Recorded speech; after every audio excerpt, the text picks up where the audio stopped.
Hello, my name is Iram Calvo.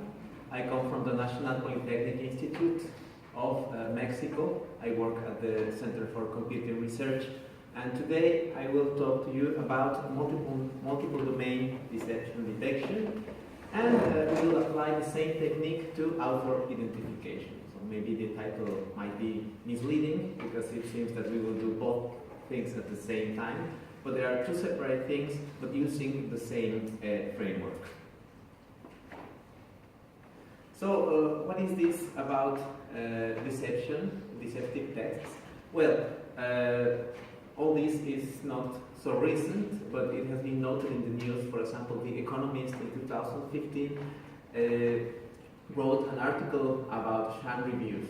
And the interesting thing to note here is that there is people announcing themselves selling fake reviews so that they can boost the sales of some product. Even in Facebook you can find this if you do the same search that I did by Amazon reviews. You will find some advertisements that can boost your product sales. Why? Because when we are buying a product, usually we cannot see it. We are going to buy online, so we cannot see it. So we are based on the reviews to book a hotel, to buy a book, etc. So is it possible to find whether a review is real or not? Are there deceptive reviews? It has been empirically proven in some works that yes, there are some marks that communication is different from truthful reviews and fake reviews. Because deception is cognitively more demanding. You have to think twice or think more in order to say something that it didn't really happen. However, when humans are trying to distinguish between a real review or a real text, a truthful text, and a deceptive text, we cannot do it very well. There are some studies as well that show that we are around 52% on recognizing it, which is almost baseline because there are two classes, truthful and false, and 50% would be the random baseline. So we have to think twice or to have like more mental processing information in order to do something which is not true, which didn't really happen. So what kind of corpora, what kind of works will we base this research on? Well, of course we are not the first ones working on this. Miles Ott in 2011 wrote a very interesting article dealing with hotel reviews. He created the so-called OP-SPAM corpus, which is for opinion spam, and it's a sanctioned corpus. By sanctioned we mean that they ask people to lie. When you don't ask people and they lie by themselves, it's unsanctioned corpus. So in this case, they gathered reviews from TripAdvisor, real reviews, and then asked other people to write fake reviews on the Amazon Torque. He created a corpus consisting of positive reviews and false reviews, and we will be using the corpus only for positive reviews. So an example of what kind of things can be found is here. A deceptive text says, "I had a wonderful time at the James Hotel, the rooms are modern, an ideal atmosphere." Maybe there is a correlation with a higher use of adjectives in general, or trying to exaggerate to make the positive things arise. In truthful text, however, you can have like more balanced texts like this, despite what others are saying this was one, if not the best hotel, kind of trying to balance, right? But well, we are only trying to find these cues manually, so we want the computer to help us to find which are those cues. Another corpus we will be using for this work is the direct corpus. This is for opinion about goods, and this interestingly is unsanctioned, which means that people weren't asked to lie. However, they already did it before. They posted real reviews and mixed with false reviews from people already selling these reviews, but at the end they confessed they had done this. So with this, they guarantee that they have a corpus which is different. When you lie for some other reason, maybe to have money or I don't know, than when you are asked to lie, the kind of lies are different. So we will see a little bit of this. So for example, we have the same deceptive texts try to say more about the story on this book, and maybe because you have not really read it, so you want to show that you know what it's about, to be more credible. While the truthful text says the story is good, easy to read, etc. Anyway, doing this by humans is very difficult. And finally, we will use a corpus which is called controversial topics, which is a bit different from the previous corpora, because this one was created for opinions about controversial topics. For example, abortion. Let's say you are in favor of abortion. You say, yes, it's good because women have choice to the right to choice, etc.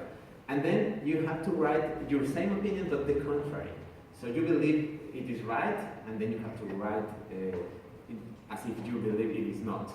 And the contrary happens as well. If you internally really believe that abortion is not good, then you have to write the truth, and then you have to write the contrary thing. The same for death penalty, and talking finally about your best friend. This work was carried out by Pérez Rosas and Mihalcha in 2014. Of course, it's sanctioned because you are being asked to write a lie regarding what you really think. So this is an example about abortion. The truthful says abortion is a choice. In this case, this person thinks that it is pro-abortion. Of course, this hasn't to do with if it's good or bad abortion. Only what you think, and then write the contrary thing. So these are the three corpora we will be using in this work regarding deception detection. Some statistics about this corpora. You can see that the biggest of them is Oxfam with 800 texts balanced, 400 deceptive texts and 400 true texts. You can see, of course, the number of tokens is greater, but also the number of types, so it might have a greater vocabulary. The red corpus, which is about books, has a slightly smaller vocabulary, and finally, the controversial topics corpora have even less varied vocabulary. Perhaps because they are very oriented to a specific topic, right? And also the number of documents of this other corpora is smaller. So how do we propose to solve this task? Well, we have proposed this in this paper. I will give you the reference at the end of the talk as well.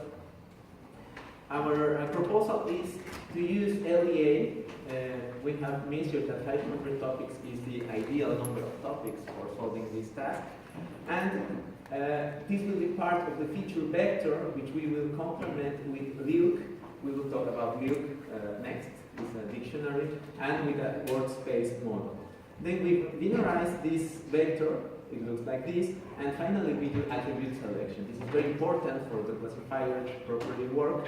We are using an I-based classifier, and of course we will use part of a training set. We use 5-fold cross-validation, 4 parts for training and 1 part for evaluating, and then averaging all results. And with this, we will do some experiments. First, let me talk you a little bit about LIUC, not in much detail, but just for you to know it if you don't already. This is an interesting dictionary created by a psychologist called Pennebaker. It has 2,300 words, and each word is tagged for negative emotion, a positive emotion, or tentative, revision, etc. So it's just a dictionary. Each word has or belongs to certain categories. This was proposed in 2007, and actually Pennebaker is selling this lexicon, so we want to see if this kind of information actually helps for finding or classifying deception. Then we tried a simple workspace model. Maybe it's clearer to you if I call one-hot representation, which means only if a word is appearing in a text, then just the 1 at that position, and if the word is not appearing, then just 0. So it's a very, very sparse matrix because you will find that for a single sentences you have only like 5 or 10 ones on that row, right? So maybe you are very familiar with this. Representation is very simple. It's also called bag of words if you see it in another way.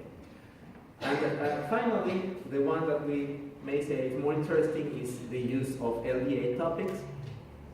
As you probably know, LDA groups words in several topics automatically. It's kind of automatically clustering words depending on the context they are appearing in. So words that appear in similar contexts should appear in the same topic. So ideally, this would yield words like related to arts, like this one, related to budget, like these ones, etc. These stats are manually given. The algorithm does not provide them, but they are already clustered. This is ideal when you try to apply it to reality. Well, you have a lot of non-content words and maybe noise and words repeated across several topics, etc. If you have worked with this, you already know it. But, however, even with this noise, these topics will be useful for us. Why? Because we will use them as a fingerprint for documents. For example, for the rep, which is the book reviews, you can see that the topic distribution in the first 17 topics out of 500, as we said before, is similar. You can see, for example, a peak here in the graph for several documents which show the topic number 8 with a peak. However, for the true topics, the graph is completely different. So you could see that there is kind of a fingerprint in the topics for truthful text and for deceptive text. Then this would be easily learnable by a simple classifier like naive, right? So we will see how much is this learnable. First, we do an experiment called in-domain scheme, which is testing separately each one of the corpus, which we already described. We have for each one part for training, one part for test, and etc. for each one of the data sets. So we found very good results with this, even surpassing some of the original works, like for example the original work by Fornachari and OSU in 2014 achieved 76.3 of successful classification, where we are achieving 94.9%, and etc. In most cases, we are a little bit higher than the current works, except for OpSpam, where something is proposing something which has better results. And then, aiming for a general purpose classifier of deception, we do cross-domain scheme, which means that we train with 2 corpus and test in the remaining one. For example, here we train with OpSpam and the and then we test in controversial topics. It seems not so a good idea because we are trying to learn from reviews from books and hotels, and then try to apply if we can classify deception in abortion and other controversial topics. And well, yes, it was a bad idea. We obtained very low results, like 58%, 53%, which is very near to random. So still there is a long way to go for a universal kind of classifier, learning from very different data. However, another experiment, the mixed domain scheme, which consisted of building like a single mega corpus. We put everything together: abortion, best friend, death penalty, hotels, and book reviews. Make a very big corpus, a mega corpus, and then we train with 4/5 of this corpus and evaluate with the remaining 1/5. Of course, this in 5-fold cross validation. Then we have some results which seems not that bad, 74.3% for detecting deception. Not that bad, of course. There is a lot of room for improvement. And also an interesting thing is that the only resource that is helping is a simple workspace model that is one-hot representation. So everything else, the other techniques, Liu by itself is not helping a lot, and even it hurts the WSM by lowering its accuracy. And in general, Luke didn't have good results in this experiment. And finally, you will be wondering what is the author detection and how it's related to this. This also works for author detection. How? Well, we will evaluate with a known test, which is the PAN at CLEF in 2015, which is a very simple task which consists on giving a set of known documents by an author, like let's say these three are written by the same author. Then the task is to determine if a new document is written by the same author or a different author. So the answer is binary, is yes or no. So we can apply our previous scheme. This test has a subset in several languages: English, Spanish, Dutch, and Greek. There are 100 items per each one, and there are different kinds also of tests with several topics or several genres. For genre, we understand novel, news, and topics can be novels from science fiction and novels, romantic novels, etc. So we go back to the fingerprint similarity. Do you remember this slide? When we have like different marks for false topics and a different I don't want to say distribution because it is not a different fingerprint for true topics. Well, we will do the same, but for known documents, which form a very simple topic distribution like this one, and then we do XOR with the unknown ones. So by XOR I mean that we already have binarized this. At the end, if we have something like this, we can fit this result to the classifier, and the classifier will learn whenever we have an unknown document which is not part of the same author. So if it is from the same author, it should have a very similar fingerprint as before. So false reviews have a general fingerprint, true reviews have a general fingerprint. Documents by the same author have the same fingerprint, and documents from different authors have another fingerprint. So this is at the end only comparing what we call fingerprint, the topic distribution fingerprint. At the end, this results in different authors. We can confirm these words in general for the English subset, because if we see the topic differences for only 3 topics here, we can see that when it's from different authors, the difference is very high. When it is from the same author, the difference is very low. So this is the average already for all documents found in this corpus. However, this will not be the same case for Spanish, because you will see that there is a bit more of confusion. It's not so marked this difference. Why? We don't know exactly. We need to go deeper in this corpus and analyze it. But by now, we have very good results as well for Dutch and for English within the state of the art. You can see the 2 of the best works related with this test in PAN at CLEF 2015. But for Greek and Spanish, there are better works like Bana et al., which have much better performance. So we need to go deeper to see what's working here, why it's not doing as well in every language. So this is it. Of course, there's a lot of work, and part of this is published in the paper at CICLing, the part of the authors, and the previous part of deception detection is, you can find the reference here. Thank you very much for your attention.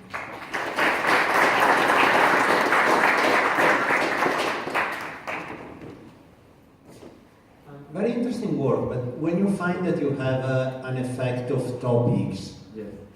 Doesn't that really mean that there is a problem with the corpus, so that it's not really a matter of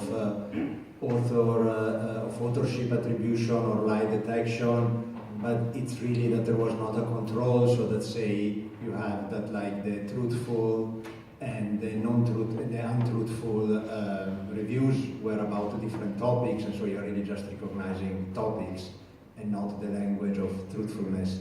Yeah, a very good observation. Actually, we had the same doubt, and then we went to the topics that we were finding. And actually, when we hear the word topic, we tend to imagine, and also because of the slide that is very famous from the work of Blake and Alia, this one. So we expect to have topics like this. That this is what we understand by topics, semantic topics. But when you check them in reality, you will find also non-functional words, and they are grouped in different ways, as if we could say that determiners and pronouns could have some kind of sense in some way, or prepositions, they can be gathered in another topic. Or maybe for some other words, prepositions and determine are mixed together, while for truthful, let's say, they are not grouped together. So in this case, we are capturing more than only the semantic or the semantic category of words, but also kind of the syntax usage by LDA. So maybe this is why this is working, because additionally, if you see the kind of corpora used in Pantaclef, supposedly we should have very different topics here and even different genders. So this should have been already avoided in these tests. But of course we need to go further to show this with an experiment instead of only doing some suppositions. If the hypothesis is correct, maybe you could even try what happens when you mask content words. Yes. Yeah, actually this is our next step. We are doing this and see what happens. Thank you very much. Hello. Yes. Thank you. It's not really a question, more like an observation. Yes. You have a cross-domain system, which is awesome. And at the same time, there's a nice corpus of lies that are coming from the White House right in the past few months.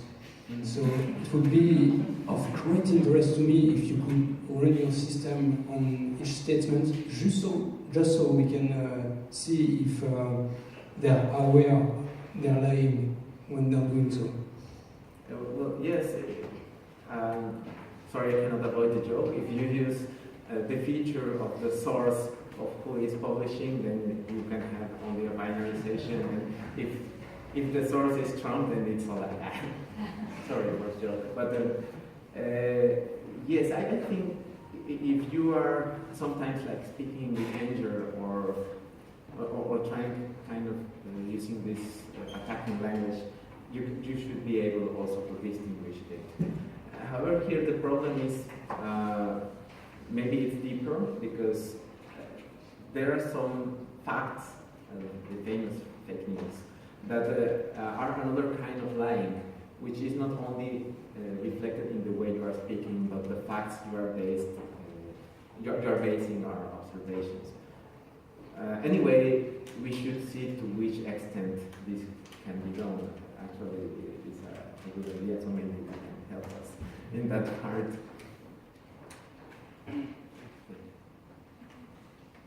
Interesting talk. So I have a question. What did you use to train your LDA model, and how big is the data, the training data? Yes, we used the words appearing in each one of the training part only. So whenever we found, so let me change to the slide which tells about the corpus. So let's say for each training part we used 4/5 of each one of these separately. So whenever we found a word that was not present already on the training corpus, we simply had a vector full of zeros. Regarding how big, well, we have some idea in these numbers. And for the training and testing, I don't see evaluation. Did you evaluate on using the test set? Yes, it's a 5-fold cross-validation, Okay. which we So you do 5 cross-validation on the training set, then you test on the test set. yes, right. Okay. Welcome. And despite, maybe you can see it's rather a small corpus for using LDA, but also you can see that particularly for the, sorry for moving so much these slides, but if you check for this one, this is not just an example. We are actually using a 3-topic model, which is very small, but is surprisingly working well. Of course, we tested with more, with 10 and hundreds, and the best results we obtained with a 3-topic model. So even if you have little data, as topics are very narrow, it should work.